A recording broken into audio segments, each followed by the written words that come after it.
Au menu ce soir, après 8 mois d'enquête, l'UPAC n'a rien à reprocher à Pablo Rodriguez. Le chef déchu s'est ouvert dans une entrevue exclusive à notre micro. 7,5 milliards de dollars d'aide, des contre-tarifs sur près de 700 produits américains. Ottawa a présenté sa riposte aujourd'hui.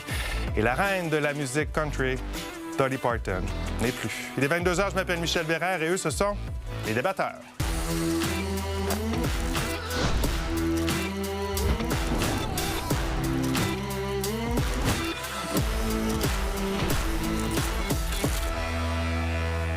Autour de la table ce soir, on a Victor, Catherine, Déborah, Jacinthe-Ève. Bonsoir à vous quatre. Bonsoir, mesdames. Première de la saison pour vous trois. Content de vous retrouver pour cette 5e saison. Les mots de l'actualité ce soir, on a 3 mots qui ont tous un lien entre eux. Je commence avec toi, Jacinthe-Ève. Festival. Oui, on assiste présentement à un festival d'annonces de candidatures, toutes surprenantes les unes que les autres. Alors, on souhaite bonne chance aux candidats. Oui. Et Victor, ça t'amène le mot saison. Oui, parce que l'ancienne animatrice des saisons de Claudine Desrochers, sera candidate dans le comté de Joliette. Je trouvais ça particulier. Je me suis dit, elle va commencer une nouvelle saison politique avec cette élection, peut-être.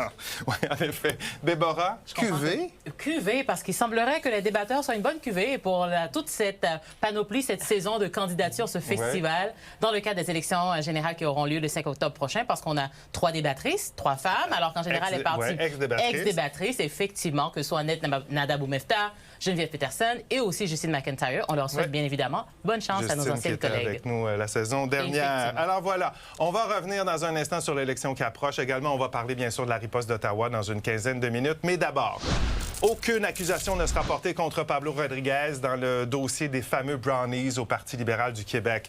L'unité permanente anticorruption et le directeur général des élections n'ont aucune preuve de l'existence d'un système d'achat de vote en faveur de M. Rodriguez lors de sa course à la direction du Parti libéral du Québec en 2025. L'ancien chef libéral s'est confié en exclusivité à ma collègue Marie-Christine Bergeron dans une première entrevue publique depuis sa démission en décembre dernier. Comment ça va aujourd'hui? Ça va. Ça a été dur. Ça a été très violent. Une succession d'événements très difficiles. Pour moi, mais je dirais pour ma famille. C'est ça qui a été le plus difficile pour moi. En fait, c'est encore inexplicable ce qui est arrivé. Il y a une série d'événements basés sur rien. Et je vous dirais, Marie-Christine, que je souhaite absolument à personne. À personne. J'étais chef du Parti libéral du Québec. Je ne le suis plus aujourd'hui. Sur la base d'absolument rien. Il ne faut plus que ça se reproduise dans notre démocratie. On apprend ce matin dans la presse et avec les informations que Nouveau Info a pu valider également que l'UPAC a pratiquement terminé son enquête, Élections Québec également, et que personne n'a absolument rien à vous reprocher dans ces enquêtes-là. D'abord, est-ce que vous le saviez? Bien oui. Ce que vous me dites peut aujourd'hui paraître comme une nouvelle, mais pour moi, pour mon entourage, il n'y a absolument rien de nouveau. Ce qui est particulier, c'est que un parti ait perdu son chef sur la base d'allégations qui aujourd'hui ne se résument à absolument rien. Quand on apprend que l'UPAC suspecte que les fameux textos concernant les brownies, c'est-à-dire l'achat de vote pendant votre campagne au leadership, que tout ça aurait été un coup monté, mais qui, selon vous, avait intérêt à faire tomber Pablo Rodriguez? Bien, moi, j'ai toujours été d'avis qu'il y avait un problème avec ces textos-là. Il semble qu'aujourd'hui, l'UPAC arrive à cette conclusion, mais c'est certain que sans ces textos-là, il n'y avait rien d'autre. Il y a quand même une nuance importante. C'est pas parce qu'il n'y a pas de preuves qu'il faut conclure automatiquement, hors de tout doute raisonnable, qu'il n'y a pas eu d'achat de vote pendant votre course au leadership. Je ne l'aurais jamais autorisé, je ne l'aurais jamais permis, ça se serait su. Et de ce que je comprends aujourd'hui, après avoir discuté avec les enquêteurs, c'est qu'ils arrivent à la conclusion qu'il n'y a jamais eu de brownie, donc jamais de stratégie d'achat de vote. Il y a quand même eu d'autres informations, d'autres allégations qui sont sorties. Cette fameuse soirée de financement chez Emmanuel Cabral, où il a avoué lui-même avoir remboursé des employés pour contribuer à votre campagne. Qu'est-ce que vous avez à dire là-dessus? Bien, il l'a fait de son propre chef. Ça, c'est vérifié, validé. M. Cabral a lui-même dit que ni moi ni mon entourage n'étions au courant. D'ailleurs, lorsque je l'ai appris, je l'ai tout de suite dénoncé aux autorités, à la fois à l'UPAC et au directeur général des élections, parce que pour moi, c'est tolérance zéro. Mais les gens à la maison qui nous écoutent pourraient se dire, Pablo Rodriguez était le chef d'un parti. Il voulait diriger le Québec, Mais il ne semblait pas au courant de ce qui se passait dans son propre parti. Non, j'étais très au courant de ce qui se passait au niveau de mon équipe. Est-ce que vous savez qui vous en voulait? Qu'est-ce qui s'est passé? Est-ce que vous avez fait même, vous, votre propre enquête pour savoir, mon Dieu, Non, où est-ce que je l'ai échappé? Là? J'ai pas fait d'enquête. J'ai volontairement, comme témoin, volontairement participé aux enquêtes à la fois du PAC et du directeur général des élections. Mais il y a définitivement des gens qui voulaient me nuire. Je vous dirais que ça a marché par ailleurs. Est-ce que votre nom aujourd'hui est lavé de tout soupçon? Bien, je vous dirais que j'ai jamais rien fait, je l'ai toujours su. Est-ce que tout ça, ça vous laisse amer de la politique? Parce que vous êtes parti d'Ottawa avec la volonté de devenir premier ministre du Québec. On vous a en quelque part empêché de réaliser votre rêve. En tout cas, toute cette crise-là vous a empêché de réaliser votre rêve. Vous en ressortez comment aujourd'hui? J'ai aucun regret. Je l'ai fait de bonne foi. Je l'ai fait pour les bonnes raisons. Je n'aimais pas ce qui se passait au Québec et je pensais que je pourrais contribuer sincèrement. Mais aujourd'hui, quand vous regardez ça avec vos 8 mois de recul, vos quelques kilos en moins, est-ce que vous vous dites « j'ai été mal conseillé, j'ai manqué de jugement » parce que je pense aussi au local que vous avez loué à votre femme, ça a mal paru. J'assume. Les erreurs, je les assume. Si vous étiez autant convaincu de votre innocence, pourquoi vous avez démissionné? Pour ma famille, avant tout. Je l'ai dit à l'époque, j'étais devenu une distraction. Oui, votre chute a été assez brutale. Oui, elle a été brutale. Oui, je le cache pas, ça. Elle a été brutale, mais ça n'enlève rien à ce que j'ai pu faire au cours de ma vie.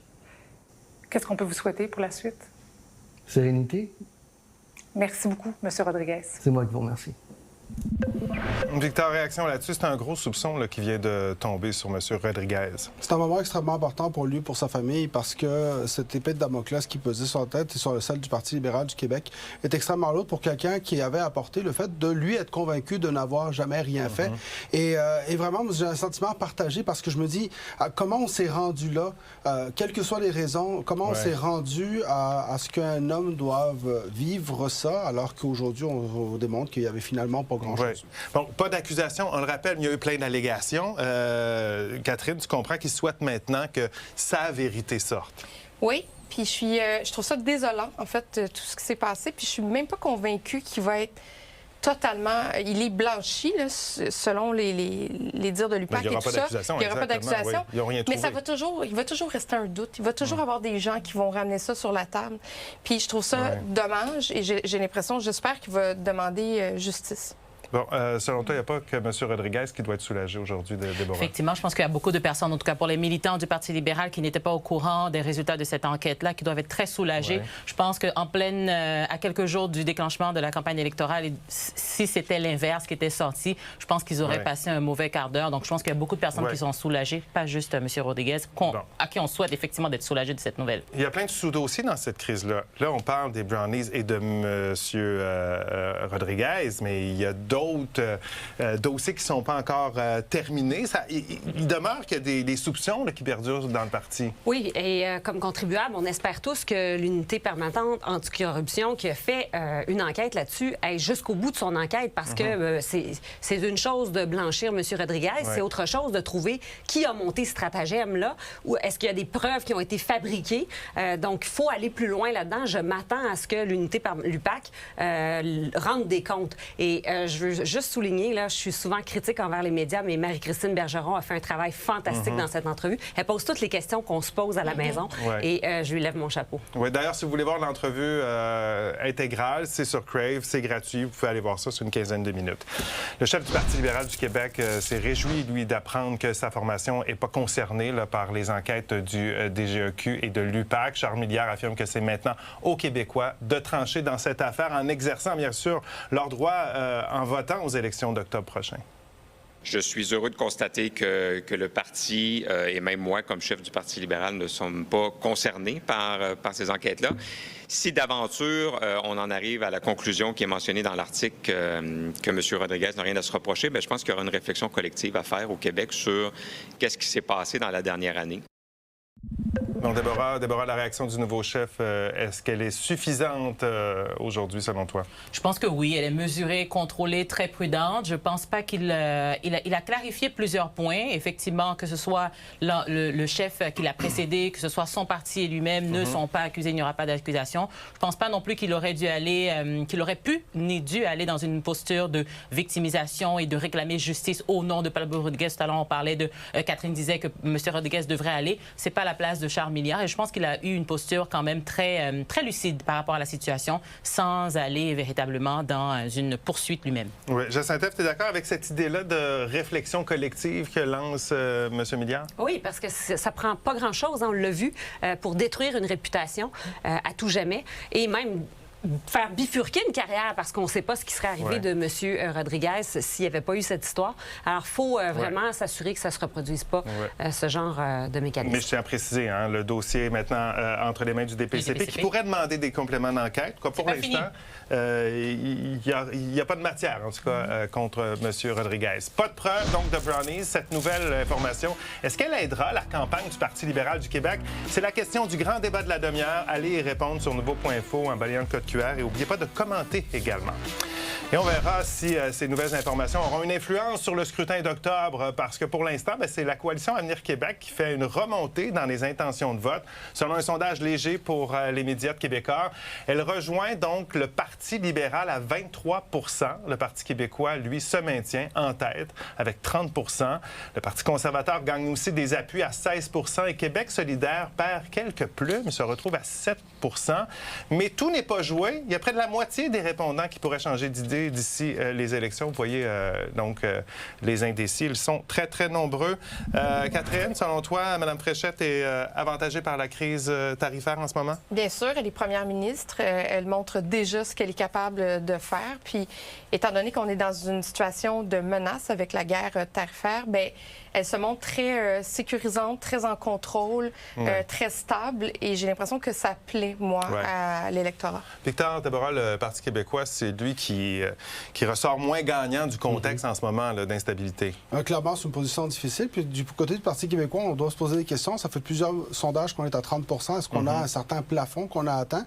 C'est la question qui va se poser. Puis à ce moment-là, est-ce que le plancher va se dérober sous ses pieds? Parce que ça peut bouger très vite dans cette élection-là. Déborah? Effectivement, c'est vraiment un niveau qu'on voit qui n'arrive pas à dépasser. Et encore une fois, quelques jours du déclenchement de la campagne électorale, donc ça veut dire qu'il y a un grand potentiel de faire des gaffes ou aussi de faire des gains, mais ça devrait être inquiétant et je suis convaincue, en tout cas je leur souhaite, que les analystes du Parti québécois regardent ces chiffres-là en ce moment en essayant de penser à des stratégies pour remonter. Oui, mais quand on t'a demandé de réagir, toi, tu as dit le chiffre des indécis, c'est majeur, ça. Mais oui, et c'est loin le 5 octobre. Il peut tellement se passer de choses. Alors, on peut être vraiment surpris avec les changements de pourcentage. Ça va être très intéressant de voir. Mais 5 octobre, c'est une éternité. Il peut arriver plein de scandales, plein d'annonces, plein de controverses. Et là, les gens commencent à gratter aussi le passé des candidats. Ça peut nuire, ça. Oui. Et la campagne n'est même pas lancée. En principe, c'est jeudi. C'est jeudi. Hein? Fait qu'on va suivre ça. Et bien sûr, on va vous parler de tout ça en détail. Notre sondage express en ce mardi, ça porte sur vos intentions à vous, à la maison, à l'approche du déclenchement de la campagne. Est-ce que vous avez déjà fait votre choix? On veut la réponse de nos téléspectateurs. Allez répondre à la question pendant la pause. On aura les résultats au retour. Également, Ottawa a présenté une première salve de contre-tarifs aux récents droits de douane imposés par Washington. Nos débatteurs se prononcent tout de suite après la pause.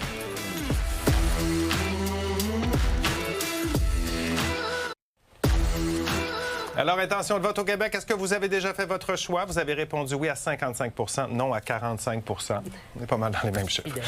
La riposte du Canada aux droits de douane imposés par l'administration Trump prend forme et le gouvernement Carney opte pour une réplique mesurée. D'abord, une riposte dollar pour dollar aux tarifs américains. Ça avait déjà été annoncé. Mais Ottawa va aussi offrir de l'aide pour les entreprises et les travailleurs touchés par la guerre commerciale. Résumé, Sabrina Rivet. Le Canada qui passe en mode attaque pour faire mal à l'économie américaine. Les droits de douane vont s'appliquer aux importations qui proviennent des États-Unis. On parle d'une valeur d'environ 27 milliards de dollars. Mais bon, qu'est-ce qui va être touché? On va aller regarder un bref aperçu. D'abord, il y a des droits de douane de 50 %. Ça, ce sera appliqué notamment aux produits laitiers, aux parfums, les portes et fenêtres, mais également la vaisselle. Et il y a aussi des droits de douane de 25 %. Ça va toucher notamment les gros appareils électroménagers et les tapis. Bien sûr, je le disais, ce n'est que quelques exemples des produits qui seront touchés. Et il faut mentionner quand même que la liste ne comprend aucune mesure concernant le secteur de l'énergie. Ça avait été nommé, notamment dans les derniers jours.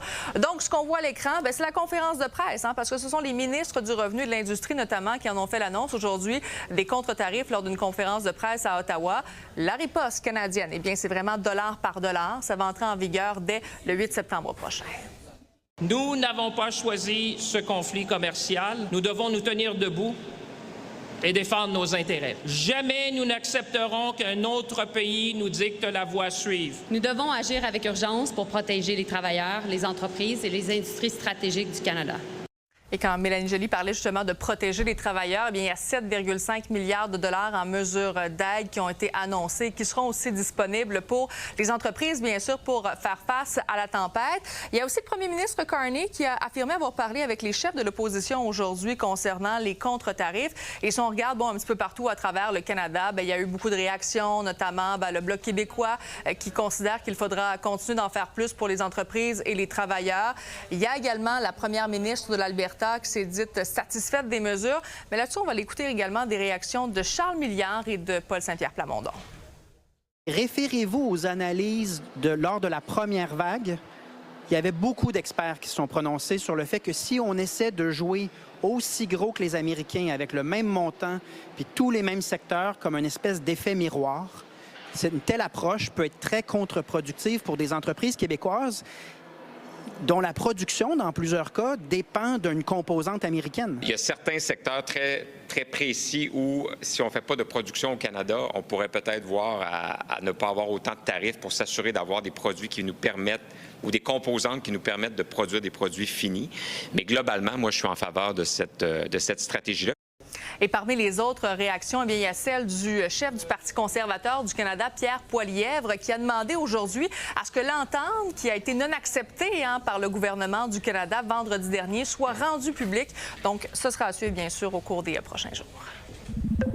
Bon, bien sûr, dans ces contre-tarifs, c'est un message essentiellement. Victor, quel message le gouvernement canadien souhaite envoyer avec ces contre-tarifs aujourd'hui? On est dans un exercice de pure communication et le message, c'est nous allons répliquer d'égal à égal parce qu'on veut donner justement du côté du gouvernement canadien cette impression qu'on a une capacité d'être d'égal à égal avec les Américains. Là, l'affaire, c'est qu'il faudra le démontrer, puis il faudra surtout que la population canadienne suive parce qu'en ce moment, l'émotivité est là, tout le monde est d'accord. Quand ça va commencer à toucher le portefeuille, là, ça risque de changer la donne. Bon. Catherine, qu'est-ce que tu penses de cette réponse aujourd'hui? Est-ce que tu la trouves adéquate ou pas? Oui, je la trouve adéquate. Je trouve que ça montre un vrai rapport de force du Canada pour dire qu'on n'est pas prêt à accepter n'importe quelle entente. Ça va mettre aussi de la pression sur peut-être une ouverture éventuelle de prochaines négociations. Puis avec l'argent des contre-tarifs, on va être capable d'aider ceux qui subissent cette guerre commerciale-là. Alors, moi, je pense que c'est parfait. Alors, pour toi, c'est la bonne approche? Oui. Pas pour toi, Jacinthe-Ève.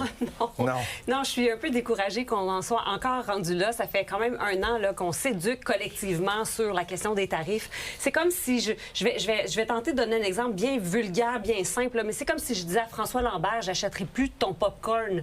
Comme si, en disant, tu vois, je me tiens debout, j'achèterai pas ton popcorn, tu vois, je vais faire mal à ton entreprise.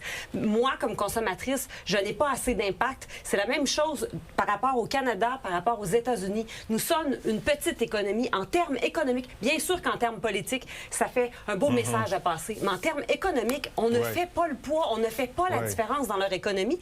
Et oublions pas que les tarifs, on les impose nous-mêmes aux Canadiens. C'est nous qui payons les tarifs que nous imposons. Là. On se les impose à nous. Mais mettons clair, là, t'es pas en conflit avec François Lambert. Okay. Non, on va quand même, à travers ton exemple, je voudrais pas que les gens commencent à partir des rumeurs. Déborah, tu crains que l'aide annoncée aux entreprises soit pas suffisante, toi? Parce qu'on parle quand même de 7,5 milliards de dollars. Là. Oui, quand on regarde l'argent neuf, on parle de beaucoup plus de 2-3 milliards parce qu'il y a beaucoup d'argent qui était déjà annoncé dans le budget. Mais c'est parce que du point de vue des bénéficiaires, des entreprises qui vont recevoir ces subventions, ces prêts, c'est sûr qu'aucun programme ne va être suffisant. Plusieurs personnes vont se dire, oui, mais les crédits critères ne sont pas adaptés, les mesures ne sont pas mises en œuvre. Bref, de leur point de vue, je comprends qu'on a une mesure qui n'est pas suffisante. Par contre, moi, je pense que la réponse, elle est considérable. Catherine le disait tout à l'heure. Et j'ai comme un point de vue entre les deux. C'est une réponse considérable. Oui, c'est un effort de communication. Et je pense que c'est une réponse aussi très lucide par rapport au fait qu'on ne fait pas le poids économiquement. Puis avec ces programmes de subvention ou d'injection d'argent public, on crée aussi notre inflation. Et ça, il faut faire attention. Vous avez des commentaires à partager avec nous ou des idées de débat? Voici mon adresse. Vous pouvez m'écrire.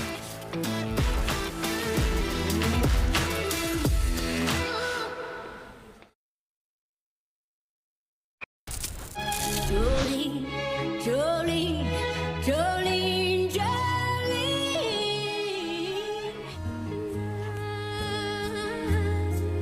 We'll always love you.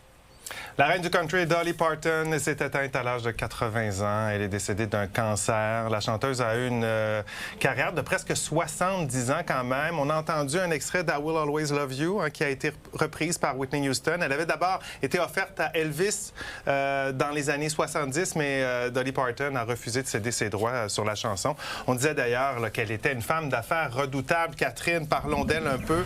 Moi, qu'on puisse dire, c'est qu'elle a eu toute une carrière très prolifique. 3000 chansons. C'est fou. Qu'elle a écrites. Elle avait un talent incroyable pour écrire des chansons. D'ailleurs, on disait que c'était une autrice compulsive. Elle pouvait quitter en plein milieu d'un lunch pour aller écrire sur du papier de toilette une idée qu'elle venait d'avoir pour une chanson. Wow. Donc, extrêmement talentueuse. Pour la voix aussi. Une féministe, une militante pour la diversité sexuelle dans le temps. Et qui a montré le chemin aux femmes aussi dans l'industrie de la musique. Taylor Swift s'en est fortement inspirée. Une philanthrope aussi qui a aidé l'alphabétisation des jeunes enfants en offrant des livres. Elle a offert des dons aussi pour la COVID. Elle était exceptionnelle et elle a réussi à rallier politiquement la gauche et la droite, les républicains, les démocrates. D'ailleurs, Donald Trump a dit que le drapeau américain était pour être en berne pendant une semaine pour honorer sa vie. Et l'Empire State Building, ce soir, est éclairé en rose. Une femme d'affaires aguerrie. On parlait des droits qu'elle n'a pas voulu céder. Une femme de principe. Elle avait la bosse des affaires, oui. Qu'est-ce que tu retiens de Dolly Parton, toi, Moi, il faut que je fasse un aveu parce que moi, je suis une grande fan de musique country. Et Dolly Parton, je l'ai écoutée, réécoutée et admirée pendant longtemps. Puis là, on vient de voir, effectivement, avec son parcours, que ce soit de femme d'affaires, mais aussi un phénomène. Catherine parlait de son influence politique, mais j'ai envie de dire... Même si on ne pourrait peut-être pas la qualifier tout le temps de militante, mais elle a quand même marqué et eu un héritage très important pour l'Amérique noire. Elle a rappelé que ce soit en public ou en privé, souvent les racines de la musique country, donc les racines afro-américaines. Donc ça a été très important. Alors voilà, comme on a vu l'actualité. À vos cellulaires, tablettes, après la pause, place au grand débat. On va parler des impacts possibles de la crise au PLQ sur la campagne électorale. Le débat commence dans un peu plus de 30 secondes. À tout de suite.